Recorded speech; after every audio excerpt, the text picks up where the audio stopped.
Hamınıza salam dostlar. Mən bugün belə bir içərik üretmək istədim. Səsim gəlir inşallah. Belə biraz dairə çəkim. Reklam çıxır arada mənim telefonumda belə. Belə bir içərik üretmək istədim. Arada dilim dolaşır. Neyse. Belə dairə çəkdim. Məsəl üçün siz yorumlarda yazasınız. A üstə, səhv oldum.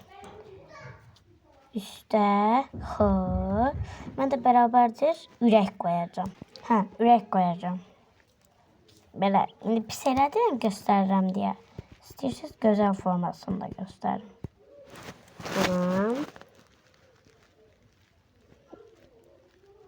İnşallah gözəl alınır dedim, pis alındı. Sildim hamısını. Neyse, təzədən eləyə bilərəm.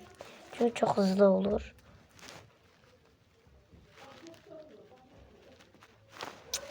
Reklam da bezdirir məni.